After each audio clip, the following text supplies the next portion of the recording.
பாலஸ்தீனத்தை சுதந்திரம் பெற்ற தனி நாடாக அங்கீகரிக்க போறதா கனடா அறிவிச்சிருக்கிறது பெரும் வரவேற்பு பெற்றிருக்கிற அதே சூழ்நிலையில இந்த அறிவிப்புக்கு இஸ்ரேல் பாத்தீங்கன்னா உடனடியா கடும் கண்டனத்தை தெரிவிச்சு.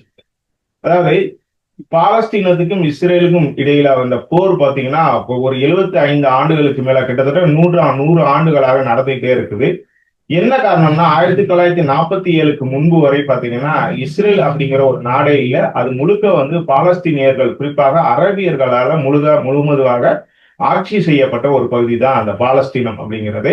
இதுல பாத்தீங்கன்னா இந்த 2ஆம் உலகப் போருக்கு பின்பு என்ன பண்ணாங்கன்னா பல்வேறு நாடுகள்ல இருந்த யூதர்கள் பாலஸ்தீனத்துல இருந்த அரபியர்கள்ட்ட கொஞ்சம் கொஞ்சமா பணம் கொடுத்து ஒவ்வொரு இடமா வாங்கி திடீர்னு என்ன பண்ணாங்கன்னா ஒரு தனி நாடா அறிவிச்சாங்க. இது பாலஸ்தீனியர்களுக்கு பெரிய அதிர்ச்சி ஏற்படுத்திச்சு.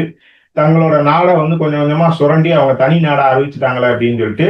ஆனா அந்த அறிவிச்ச உடனே அது இஸ்ரேலியர்கள் அதாவது யூதர்கள் இஸ்ரேல் அப்படிங்கிற நாட்டை அறிவிச்ச உடனே உடனடியாக பிரிட்டனும் அதுக்கு ஆதரவு தெரிவிச்சு என்ன பண்ணாங்க, ஐநாவும் அங்கீகரிச்சிட்டாங்க. ஆனா காலங்காலமாக அரேபியர்கள் ஆட்சி செய்து வந்த அந்த பாலஸ்தீனத்தை தனி நாடாக ஐநாவும் சரி அங்கீகரிக்கல, பிரிட்டனும் அங்கீகரிக்கல. இப்படிப்பட்ட ஒரு சூழ்நிலையில பாத்தீங்கன்னா இஸ்ரேல் தொடர்ச்சியாக பாலஸ்தீன் மீது படையெடுத்து பாத்தீங்கன்னா பெரும்பாலான பகுதிகளை ஆக்கிரமிப்பு செஞ்சுட்டாங்க. இப்ப பாத்தீங்கன்னா காசா மட்டும்தான் இப்ப பாலஸ்தீனியர்கள் கையில இருக்குது. மற்ற பாலஸ்தீனத்துல இருந்து பெரும்பாலான பகுதியை இஸ்ரேல் ஆக்கிரமிச்சிருச்சு அப்படின்னு தான் சொல்லலாம்.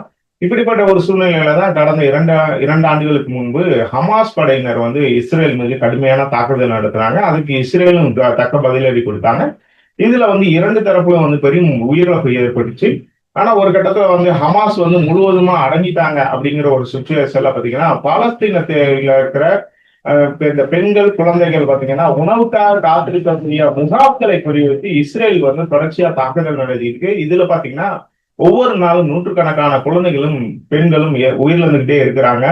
இந்த இதுக்கு பாத்தீங்கன்னா உலக நாடுகள் பல நாடுகள் இஸ்ரேலுக்கு கண்டனம் தெரிவிச்சாலும் இஸ்ரேல் தொடர்ச்சியா ஒரு விஷயத்த சொல்லிட்டு இருக்காங்க. அந்த கூட்டத்துல ஹமாஸ் பதுங்கி இருக்கிறாங்க, அதனால தாக்குதல் நடத்துறோம் அப்படின்னு சொல்லிக்கிட்டு பெண்கள் குழந்தைகள் இருக்காங்கன்னு நல்லா தெரிஞ்சுமே அந்த இது மேல பாத்தீங்கன்னா தொடர்ச்சியா தாக்குதல் நடத்தி ஒரு இன அழிப்பு வேலையை தொடர்ச்சியா இஸ்ரேல் செஞ்சிட்டு இருக்காங்க. இந்த இதுல மாற்று கருத்தே இல்லை.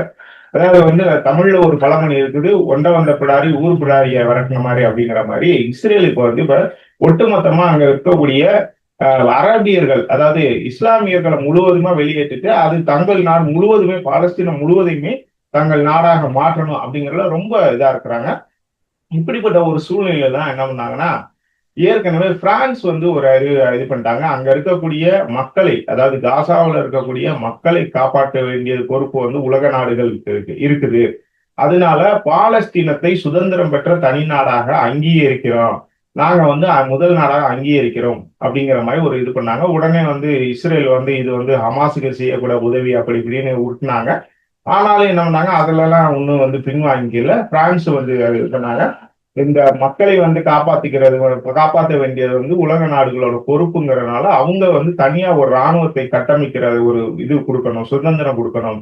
ஏன்னா அவங்களே காப்பாத்திக்கிறதுக்கு பாலஸ்தீன மக்கள் அவர்களே காப்பாத்திக்கிறதுக்கு அவங்களுக்கு ஒரு இராணுவத்தை கட்டமைச்சுக்கிறதுங்கிற ரொம்ப முக்கியமான இருக்குது. அப்ப ஒரு தனி நாடாக அங்கீகரித்தால் மட்டுமே அவங்க இராணுவத்தை கட்டமைக்க முடியும். இல்லைன்னா அதுல எந்த ஆயுத குழுக்கள் இருந்தாலும் அது தீவிரவாத குழுக்களாதான் பல உலக நாடுகள் பேசும். அப்படிங்கறதுனால அவங்கள ஒரு அங்கீகரிக்கப்பட்ட நாடா நாங்க அறிவிக்கிறோம் அப்படின்னு பிரான்ஸ் அறிவிச்சாங்க.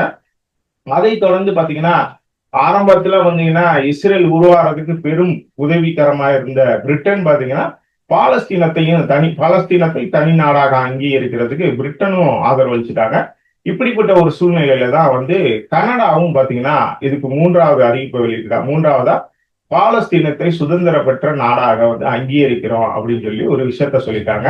அது மட்டும் இல்லாம ஐநா உள்ளிட்ட நாடுகள் பாத்தீங்கன்னா இந்த இதை உடனே இது பண்ணணும். அது போக பாத்தீங்கன்னா பாலஸ்தீனத்துல உடனடியாக தேர்தலை நடத்தணும் அப்படிங்கிற சில நிபந்தனைகளை வச்சிருக்காங்க. ஐநாவை ஏன் இது பண்றாங்க அப்படின்னா ஐநாவுல இருக்கக்கூடிய 193 உறுப்பு நாடுகள்ல பாத்தீங்கன்னா 127 நாடுகள் பாலஸ்தீனத்தை ஆதரிக்கிறாங்க. அதுல ஒரு சில நாடுகள் அமெரிக்கா, இஸ்ரேல், அந்த அவங்க 2 பேரும் ஆதரவு பெற்ற பல நாடுகள் தான் பாத்தீங்கன்னா பாலஸ்தீனத்தை தனி நாடாக அங்கீகரிக்கிறதுக்கு மறுக்கிறாங்க. ஆனா பெரும்பாலான நாடுகள், அதாவது 193 நாடுகள்ல 127 நாடுகள் வந்து பாலஸ்தீனத்தை தனி நாடாக அங்கீகரிக்கிறதுக்கு முன் வந்திருக்காங்க ஏற்கனவே. அப்படிப்பட்ட ஒரு சூழ்நிலையில கனடாவும் இப்ப என்ன பண்ணிருக்காங்கன்னா, அங்கீகரிக்கப்பட்ட ஒரு தனி நாடு, சுதந்திர பெற்ற நாடாக அறிவிக்கணும் அப்படிங்கிற ஒரு அழுத்தத்தை கொடுத்திருக்காங்க. இந்த இப்படிப்பட்ட ஒரு சூழ்நிலையில பாலஸ்தீன அரசு தலைவர் முகமது அப்பாசி எப்படி என்ன சொல்லியிருக்காருன்னா, பாலஸ்தீனத்துல வந்து விரைவில் தேர்தல் நடக்கும், அனைத்து பகுதிகளில தேர்தல் நடக்கும், தேர்தல் நடைபெறாம இருந்த ஹமாஸ் பிடியிலிருந்து தேர்தல் நடைபெறாம இருந்த பகுதிகளில் கூட இந்த முறை தேர்தல் நடத்தப்படும். அதுல வந்து ஹமாஸ் பங்கேற்க மாட்டாங்க, ஹமாஸ் வந்து பங்கேற்கிறதுக்கு நாங்க வாய்ப்பளிக்க மாட்டோம் அப்படிங்கிற மாதிரி ஒரு அறிவிப்பு வெளியிட்டிருக்காங்க. இது பாத்தீங்கன்னா பெரும் வரவேற்பு பெற்றுக்கு. இந்த ஏற்கனவே வந்து பிரான்ஸ், பிரிட்டன், கனடா இவங்கெல்லாம் அறிவிச்சிருக்காங்க இல்லையா. இப்ப இந்தப்படி ஒரு சூழ்நிலை முகமது அப்பாஸ் அதாவது பாலஸ்தீன அரசு தலைவர் அறிவிச்சிருக்கிறது பாத்தீங்கன்னா பெரும் வரவேற்பு பெற்று. அதனால கூடிய விரைவில் பாலஸ்தீனமும் அங்கீகரிக்கப்பட்ட தனி நாடா அறிவிக்கப்படுவதற்கான வாய்ப்பு இருக்கிறதா சொல்லப்படுது. ஆனா இதுக்கு பாத்தீங்கன்னா ஆரம்பம் தொட்டதுல வந்து பாத்தீங்கன்னா இஸ்ரேலும் அமெரிக்காவும் தொடர்ச்சியா வந்து முட்டுக்கட்டையா இருக்கிறாங்க. அதனால வந்து இதுல என்ன மாதிரி நடக்கும் அப்படிங்கறத நம்ம பொறுத்து வந்து தான் பார்க்கணும். இந்த விவகாரத்துல என்ன நடந்தா சரியா இருக்கும் அப்படின்னு நீங்க என்ன நினைக்கிறீங்க? கமெண்ட்ல சொல்றோம்.